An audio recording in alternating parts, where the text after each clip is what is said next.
Hallo und herzlich willkommen zur Plauderei am Donnerstag. Ich war diesen Montag wieder einmal im FabLab Zürich. Wir hatten hier wieder Arduino-Abend. Ich habe das schon mal kurz erwähnt. Wir treffen uns dann jeweils im FabLab Zürich und diskutieren über Arduino, Elektronik und was sonst noch in der Technik interessant ist. Hinter diesen unscheinbaren, vergitterten Fenstern ist das FabLab untergebracht. Immer am ersten Montag im Monat um 19 Uhr findet das Arduino-Treffen statt. FabLab hat das auch gemütliche Ecken. Hier ist das Fab Café, eine gemütliche Sitzecke, selbstverständlich auch Maschinen, Lasercutter, Fräsmaschine und selbstverständlich 3D-Drucker. Viele Mitglieder sind sehr kreativ, man sieht das hier an der kleinen Ausstellung diverser Werkstücke, die mit den 3D-Druckern hergestellt wurden. Dieses Arduino-Treffen ist sehr gut geeignet, um neue Ideen zu bekommen. Ich bin jedes Mal sehr gerne dort. Wenn ihr in der Nähe von Zürich seid, könnt ihr auch vorbeikommen. Jeden ersten Montag im Monat um 19 Uhr. Heute geht es aber um etwas anderes. Was macht ihr, wenn ihr euer Projekt mit Soundeffekten ausstatten möchtet? Die einfachste Variante ist das hier. Ein MP3-Player. MP3-Dateien kann man leicht selbst erstellen und mit diesem kleinen Teil kann man sie auch abspielen. Ich habe das hier aufgebaut. Also das ist der eigentliche MP3-Player. Da kann ich direkt einen kleinen Lautsprecher anschließen und ich kann ihn von einem Arduino aus steuern. Wie das genau geht, das schauen wir uns jetzt an. Das ist die Karte, die ich gefunden habe. Es ist ein kleiner MP3-Player, der eigentlich unsere Anforderungen voll erfüllt. Preislich ist er nicht der Rede wert, ist derart billig. Da sind alle anderen Kosten, vor allem auch die Speicherkarte, wesentlich höher. Wie es aber oft bei diesen chinesischen Boards ist, fehlt natürlich die Dokumentation. Man bekommt also einfach ein Säckchen mit diesen Dingen drin. Da muss man etwas auf die Suche gehen. Ich habe hier zum Beispiel etwas gefunden. Das ist schon eine erste Beschreibung. Sie ist allerdings nicht ausführlich genug für meine Zwecke. Ich wollte das noch etwas genauer wissen und habe noch weiter gesucht, bis ich hier diese Anleitung gefunden habe. Das sind doch einige Seiten, sehr detaillierte Angaben, mit denen kann man schon etwas anfangen.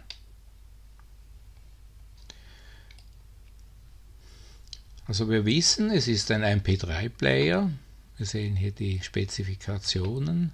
MP3 und WMV-Dateien können wir abspielen mit verschiedenen Sampleraten.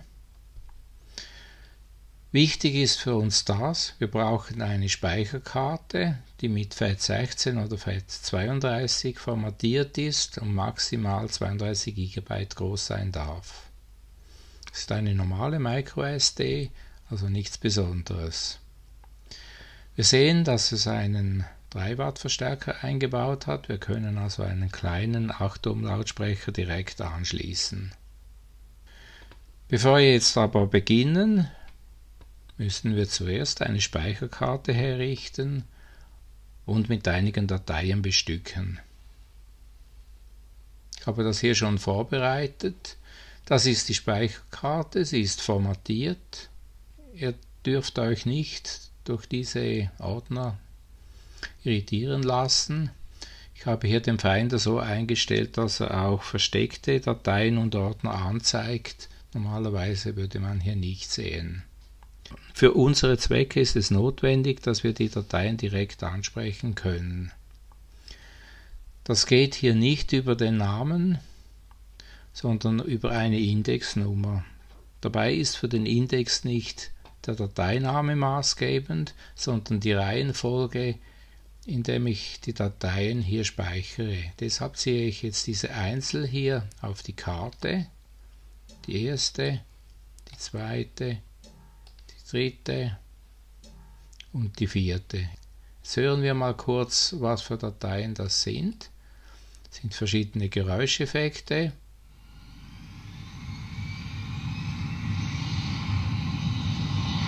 Das ist ein startendes Flugzeug. Hier haben wir noch einen Motor.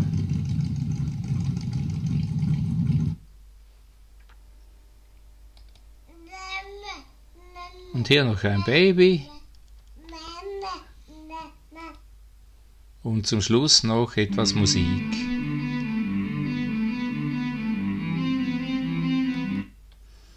So, die Dateien wären jetzt auf der Speicherkarte. Ich werfe jetzt die Speicherkarte aus und stecke sie in den MP3-Player. Jetzt können wir uns um die Software kümmern.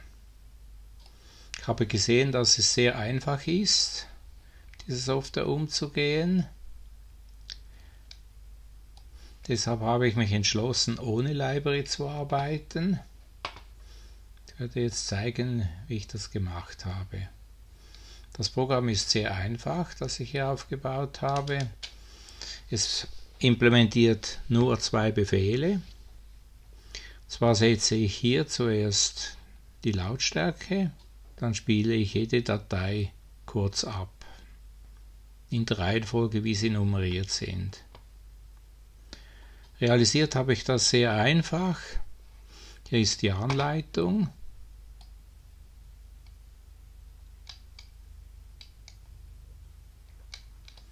Es werden jeweils 10 Bytes an den MP3-Player geschickt.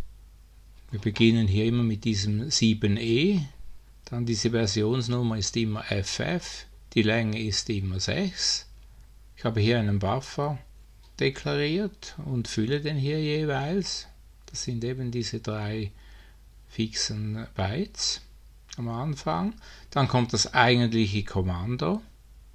Die Kommandos sind hier unten gelistet.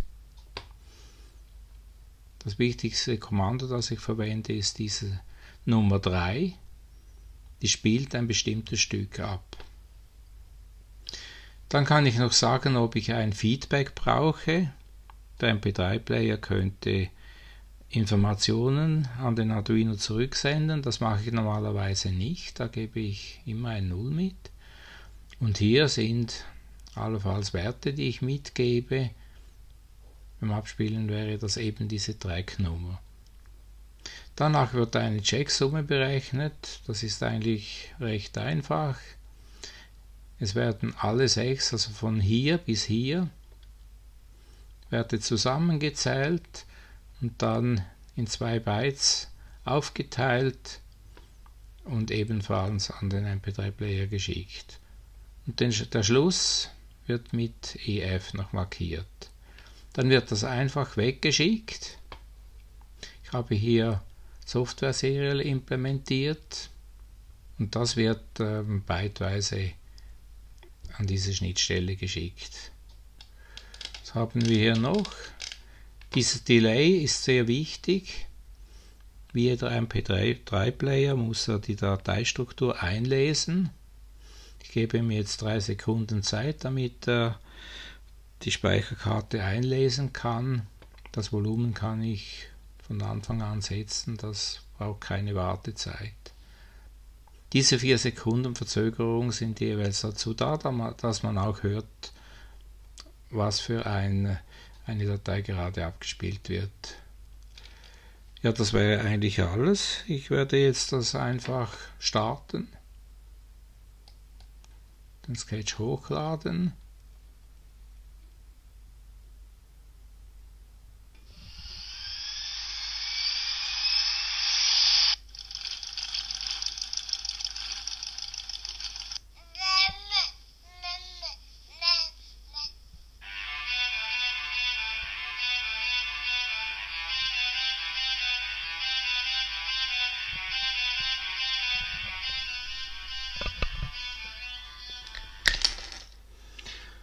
Ja, das wäre es schon. Wir haben gesehen, das kann sehr einfach verwendet werden. Was man damit alles machen kann, das sei eurer Fantasie überlassen. Die weiteren Kommandos zu implementieren sollte eigentlich kein Problem sein. Die sind hier sehr schön aufgelistet.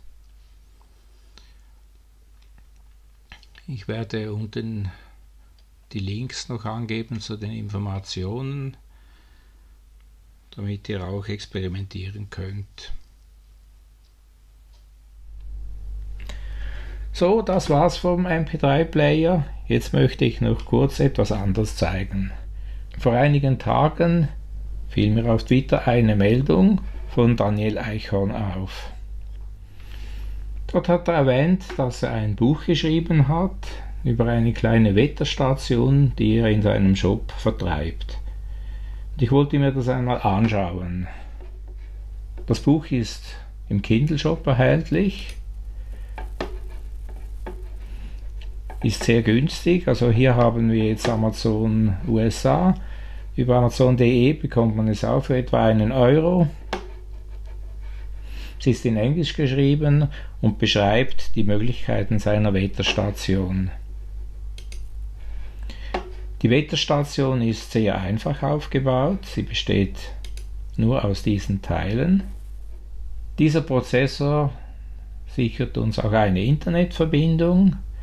WLAN ist hier eingebaut und auf diesem kleinen OLED-Display kann man das Ergebnis betrachten. Ein eigentlicher Wettersensor ist hier noch nicht dabei, man kann aber beliebige Wettersensoren dazu bauen. Was man aber kann, man kann eine Wettervorhersage via Internet abrufen und darstellen.